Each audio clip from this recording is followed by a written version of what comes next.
علیکم، میں ہوں افشا زکی، آپ دیکھ رہے ہیں نیوز پاکستان .tv۔ آئیے نظر ڈالتے ہیں اب تک کی کچھ اہم خبروں پر۔ قومی اسمبلی میں پاک آرمی، پاک بحریہ اور پاک فضائیہ کے ایکٹس میں ترمیمی بلز کثرت رائے سے منظور۔ بلز وزیر دفاع پرویز خٹک نے پیش کیے۔ وزیر اعظم عمران خان کی اجلاس میں شرکت۔ جماعت اسلامی، جمعیت علماء اسلام فی احتجاجاً اسمبلی سے واک آؤٹ۔ وزیر دفاع پرویز خٹک کی درخواست پر پیپلز پارٹی نے اپنی سفارشات واپس لے لی۔ قومی اسمبلی میں آرمی ایکٹ ترمیمی بل کی منظوری کے معاملے پر اپوزیشن جماعتوں نے حب الوطنی کا مظاہرہ کیا۔ مشیر اطلاعات ڈاکٹر فردوس عاشق اوان کا بیان۔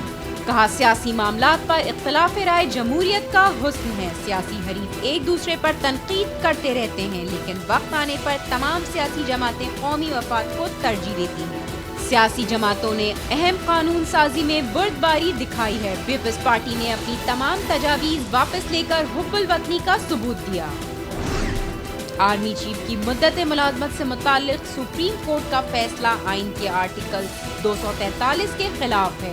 وفاقی وزیر فواد چودھری کا پارلیمنٹ ہاؤس کے باہر میڈیا سے گفتگو۔ کہا، وزیر اعظم کے پاس آرمی چیف کے تعیناتی سے متعلق اختیار ہے۔ 1956 کے آئین میں آرمی چیف کی مدت کا تعین کیا گیا ہے، لیکن 1973 کے آئین میں آرمی چیف کی مدت کا تعین ختم کیا گیا تھا۔ فواد چودھری نے کہا، پارلیمنٹ میں اپوزیشن نے ذمہ داری کا مظاہرہ کیا ہے۔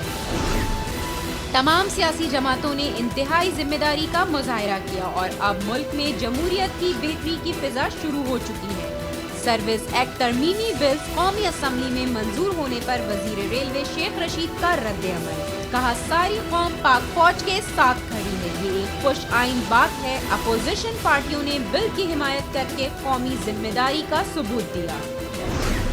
امریکہ کا ایرانی وزیر خارجہ جواد ظریف کو نیو یارک میں اقوام متحدہ کی سلامتی کونسل کے اجلاس میں شرکت کے لیے ویزا دینے سے انکار۔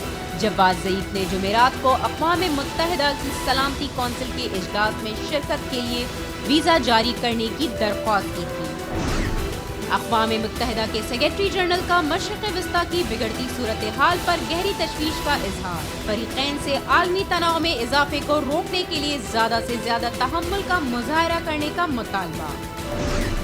ملائیشیا کے وزیر اعظم مہاتیر محمد کا مسلم ممالک کو متحد ہونے کا مشورہ۔ کہا، جنرل قاسم سلیمانی پر امریکی ڈرون حملہ بین الاقوامی قوانین کے خلاف تھا۔ یہ حملہ دہشت گردی کو بڑھاوا بھی دے سکتا ہے۔ یہ مسلم امہ کے لیے بہتر وقت ہے کہ وہ ایک ہو جائیں۔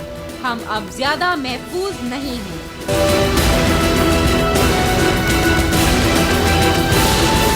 اب تک کے لیے اتنا ہی۔ مزید خبروں اور اپڈیٹس کے لیے وزٹ کیجیے ہماری ویب سائٹ newspakistan.tv۔